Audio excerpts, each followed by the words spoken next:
जो है क्लास 10वीं का सब्जेक्ट मैथ में एक्सरसाइज 4 में द्विघात समीकरण के बारे में जानेंगे। द्विघात समीकरण से संबंधित जो भी फॉर्मूला है वो देखेंगे और द्विघात समीकरण का हिसाब जो है कैसे बनता है और कौन हिसाब में कौन से फॉर्मूला का प्रयोग किया जाता है, इस पर हम लोग जो है आज चर्चा करेंगे। तो द्विघात समीकरण को जानने से पहले हम लोग ये देख लेते हैं कि पहले द्विघात बहुपद क्या है। द्विघात समीकरण जानने से पहले ये जानना जरूरी है कि द्विघात बहुपद जो है क्या है और द्विघात बहुपद जो होते कैसा है और किसको हम लोग जो है द्विघात बहुपद कहेंगे। तो द्विघात बहुपद को लिए कह रहा है कि एक चर में वह बहुपद, एक चर वाले वह बहुपद, चर एक होना चाहिए बहुपद जिसका घात 2 हो और उस चर का घात महत्तम घात 2 हो तो वह बहुपद द्विघात बहुपद कहलाता है। अर्थात आप कह सकते हैं कि जिस बहुपद में चर पद का महत्तम घात, जिस बहुपद का चर पद का महत्तम घात जो है महत्तम घात, उस चर पद पर जो महत्तम घात है वो 2 होना चाहिए। मतलब 2 जो है जिस बहुपद का महत्तम घात, चर पद का महत्तम घात अगर 2 होते हैं तो वह बहुपद द्विघात बहुपद कहलाता है।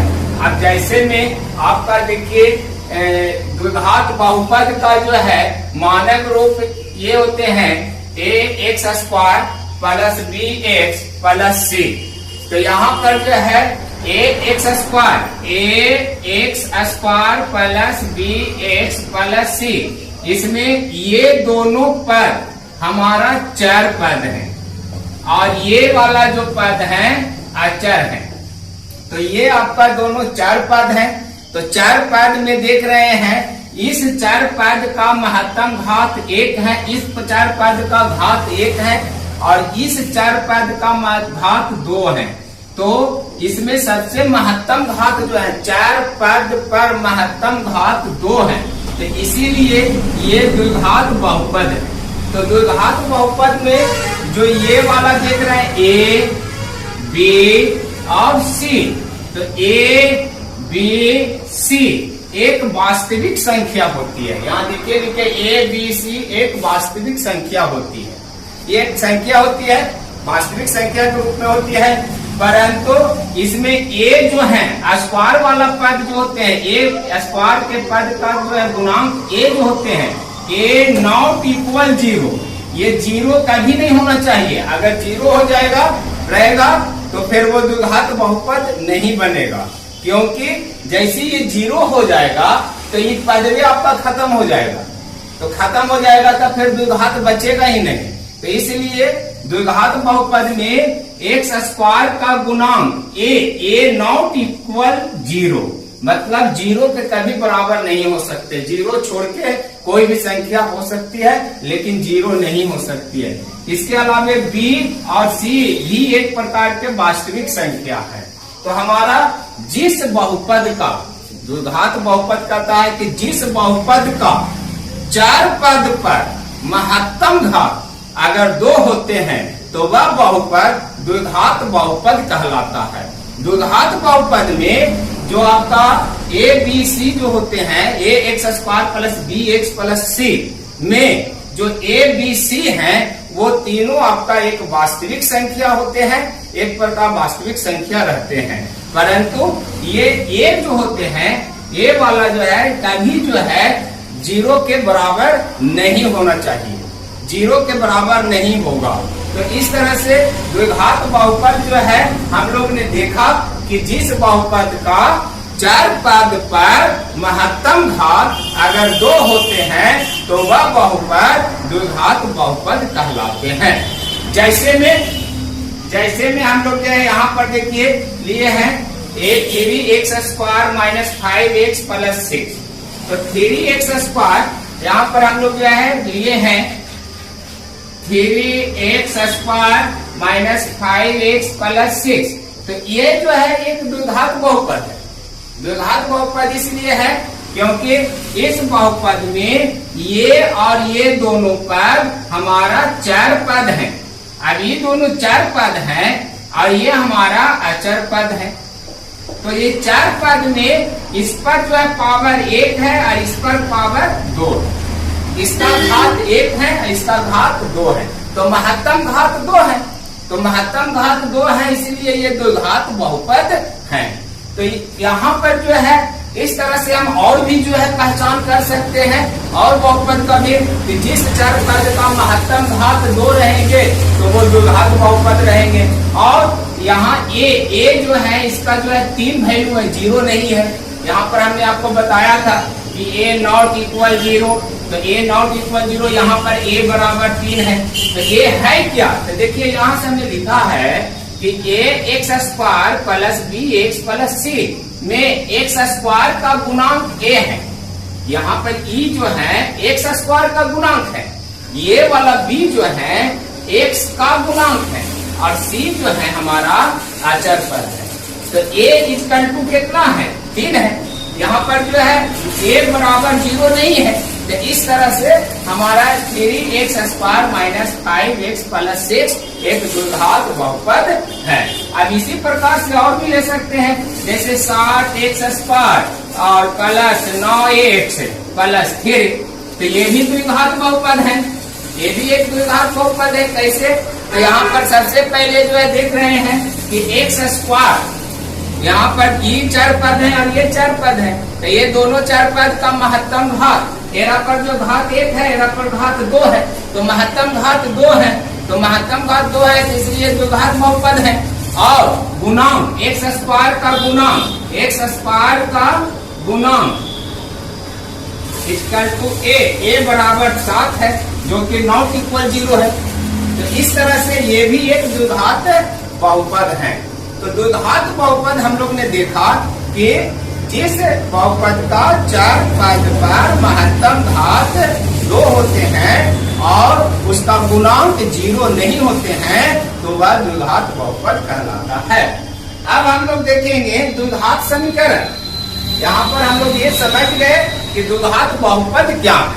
तो द्विघात बहुपद समझ गए, तो अब हम लोग द्विघात समीकरण देखेंगे कि द्विघात समीकरण क्या है। तो कह रहा है यदि a b c वास्तविक संख्याएं हो तथा a नॉट इक्वल 0, तो ax² plus bx plus c बराबर 0 के रूप का कोई भी समीकरण द्विघात समीकरण कहलाता है। अब जैसे अभी हमने बताया कि ax² plus bx plus c ये एक द्विघात बहुपद है।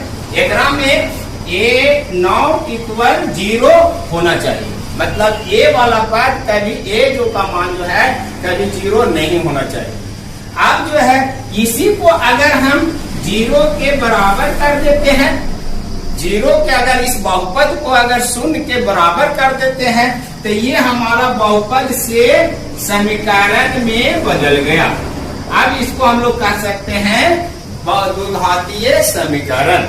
ये अगर यहाँ पर हम 0 हटा देते हैं, तो ये जो मानक है, ये मानक आपका द्विघात बहुपद का है। ये द्विघात बहुपद हुए। जब द्विघात बहुपद को हम लोग जो है 0 के बराबर हो जाते हैं, 0 के बराबर होते हैं, जब वही द्विघात बहुपद 0 के बराबर हो जाते हैं, तब ये बहुपद ना होके द्विघात समीकरण होते हैं। अब इसको हम लोग द्विघात समीकरण कहेंगे। शर्त वही है, इसमें भी a नॉट इक्वल 0, a भी जो है इसमें भी जो है a का मान 0 नहीं हो सकता है। तो इस तरह से हमारा जो है यहाँ पर देखिए 5x² माइनस 3x माइनस 2 बराबर 0, तो ये भी जो है हमारा एक द्विघात समीकरण है, क्योंकि यहाँ पर 5x² minus 3x minus 2 equal to 0 में हम लोग क्या देख रहे हैं? हम लोग ये देख रहे हैं कि इसमें चार पद का महत्तम घात 2 है और इसका एक्स स्क्वायर का गुणांक 5 है जो 0 के बराबर नहीं है और यह जो है इक्वल टू 0 वैल्यू दे रहा है। तो इस तरह से ये इतना में ये द्विघात बहुपद हो गया। अगर ये बराबर 0 हो रहा है तो द्विघात समीकरण हो गया। तो इस तरह से हम लोग जो है द्विघात समीकरण का पहचान कर सकते हैं। द्विघात समीकरण में एक्स स्क्वायर का जो गुणांक होते हैं वो 0 नहीं होना चाहिए, ये याद रखें। ए बी सी जो होते हैं, ए जो होते हैं आपका मानक रूप में जो है ए होते हैं, बी होते हैं, सी जो होते हैं, ये तीनों वास्तविक संख्या होते हैं और ये तीनों वास्तविक संख्या में ए नॉट इक्वल 0 होना चाहिए, तभी वो द्विघात समीकरण होते हैं। तो अब जो है यहाँ पर हम लोग ने देखा द्विघात से बहुपद का मानक रूप, द्विघात बहुपद का मानक रूप यहाँ से हम लोग ने देखा कि a x square plus b x plus c है, जिसमें ए बी सी हमारा वास्तविक संख्या है और ए नॉट इक्वल 0 है। जहाँ पर ए जो है एक्स स्क्वायर का गुणांक है, बी जो है एक्स का गुणांक है और सी जो है अचर पद है। इसी को हम लोग जो है द्विघात समीकरण का मानक रूप देख रहे हैं। तो द्विघात समीकरण का मानक रूप जो है आपका यहाँ पर ए एक्स स्क्वायर है प्लस बी एक्स है प्लस सी है इक्वल टू 0। यहाँ पर भी जो है ए नॉट इक्वल 0 होते हैं। तो इस तरह से ये द्विघात बहुपद हो गए और ये द्विघात समीकरण हो गए। अब इस तरह से प्रॉब्लम आपको रहेंगे कि द्विघात इस तीन समीकरण में कौन कौन द्विघात समीकरण है। तो द्विघात समीकरण को पकड़ने के लिए हमको यही देखना है कि चार पद पर जो है, चार पद पर महत्तम घात जो है 2 होना चाहिए और एक्स स्क्वायर का गुणांक जो होते हैं, चार पद का स्क्वायर का जो गुणांक होते हैं वो 0 नहीं होना चाहिए और वो 0 के वैल्यू के बराबर होना चाहिए। तो इस तरह से वो द्विघात समीकरण बन सकते हैं, हो सकते हैं। तो इसके पहचान करने के लिए हम थोड़ा हिसाब पर आ जाते हैं, देखेंगे कि द्विघात समीकरण ये है या नहीं है। इसके लिए प्रॉब्लम पर आते हैं। हाँ, अब हम लोग देखेंगे स्टूडेंट कि ये एक्सरसाइज 4.1 में कह रहा जांच कीजिए कि निम्नलिखित समीकरण द्विघात समीकरण है या नहीं। अब हम लोग को एक समीकरण दिया जा रहा है, ये समीकरण है x minus 2 into x plus 1 equal to x plus 1 into x plus 3। अब कह रहा है कि क्या ये द्विघात समीकरण है या नहीं। तो इस तरह से अगर आप सीधा सोचिएगा कि हमको है कि नहीं, डायरेक्ट बता दे तो संभव नहीं है, क्योंकि ये सीधा नहीं है। अगर इस प्रकार से आपको सीधा करने के लिए इसको आपको पहले सॉल्यूशन करना पड़ेगा, हल करना पड़ेगा। मतलब इसको ब्रैकेट को जो है, ब्रैकेट गुणनखंड में है, फैक्टर में है और ये फैक्टर में जो है इसको हटा के सबको एक जगह करना होगा और करने के बाद ही हमको पता लगेगा कि ये द्विघात समीकरण है या नहीं है। जैसे आपको हम करके दिखाते हैं, यहाँ पर आप जो है सबसे पहले x minus 2 into x plus 1 बराबर x plus 1 into x plus 3। अब इसको हम लोग फैक्टर तोड़ेंगे, ये गुणनखंड में है, गुणनखंड को तोड़ेंगे। तो गुणनखंड तोड़ने का विधि तो जानते ही है, इससे गुना करेंगे दोनों को तो x गुना x हो जाएगा एक्स स्क्वायर, प्लस है प्लस लेके आएगा x गुना 1 तो 1x होगा, प्लस प्लस प्लस 2। अब इससे करेंगे 2 से दोनों में तो 2 गुना x 2x होगा, प्लस माइनस माइनस 2 गुना 1 2 होगा, माइनस प्लस माइनस। ये हमारा फैक्टर जो है टूट गया। इसी प्रकार इसको हम लोग तोड़ेंगे, ये x से दोनों में गुना करेंगे तो x गुना x एक्स स्क्वायर, ये प्लस है प्लस प्लस प्लस प्लस हो गया, x गुना 3x, यहाँ प्लस प्लस प्लस हो गया।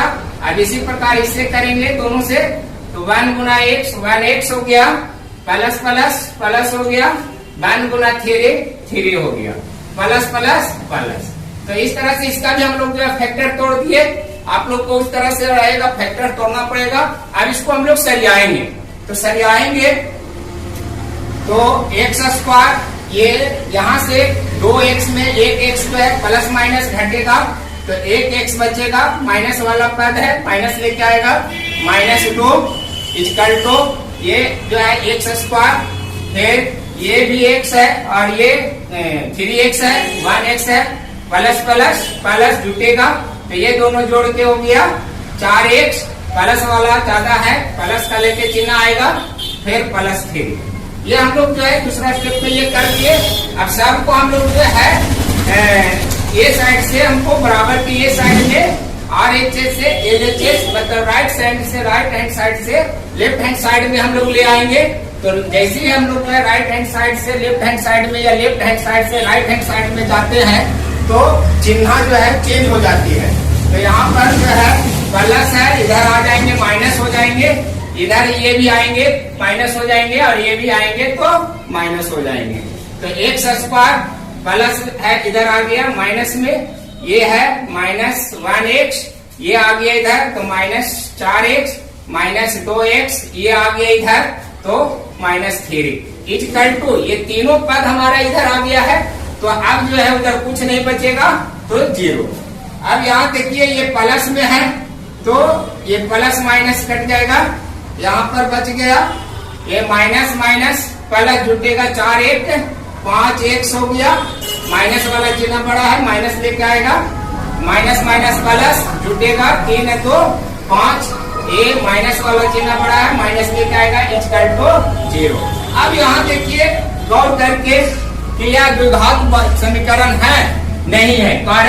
कारण ये है कि ये जो आपका जो है 4 पद इसमें ये वाला है और ये वाला अचर पद, 4 पद ये है अचर पद ये है, तो 4 पद पर महत्तम घात इसमें 1, तो ये 1 है महत्तम घात। अभी मैंने बताया कि महत्तम घात कितना होना चाहिए 2, तो महत्तम घात 2 नहीं आया, 2 वाला तो कट गया, प्लस माइनस से कट गया, जो बचा जो यहाँ पर है, तो जो बचा उसमें हमने देखा कि पूरा को हमने जो है हल किया, छोटा किया, तो ये कुछ ये वाला रिजल्ट दिया।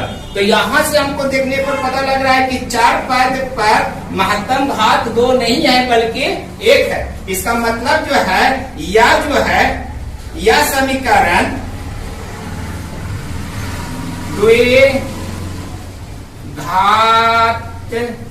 समीकरण नहीं है, ये द्विघात समीकरण नहीं है। ये पूरा जो आपका जो है समीकरण दिखा रहा है इतना बड़ा, ये द्विघात समीकरण नहीं है। कैसे? जो हमने जो है हल करके देखा और देखने के बाद ही पता लगा कि ये द्विघात समीकरण नहीं है, क्योंकि द्विघात समीकरण को होने के लिए 4 पद पर महत्तम घात हमारा 2 होना अनिवार्य है। अगर 2 नहीं रहेंगे तो हमारा वो द्विघात बहुपद नहीं होगा, द्विघात समीकरण नहीं होगा। तो इस तरह से और भी जो है क्वेश्चन आप इस तरह से जांच कर सकते हैं कि ये द्विघात समीकरण है कि नहीं है। उसके लिए आपको इस तरह से आपको हल करके देखना पड़ेगा और देख के हल करने के बाद फाइनल जो आएगा उसी से पता लगेगा कि हमारा वो द्विघात समीकरण में होगा कि नहीं। अगर पावर 4 पद पर महत्तम घात 2 रहेगा तो द्विघात समीकरण होगा, अगर 2 नहीं वाला रहेगा तो वो द्विघात समीकरण नहीं होगा।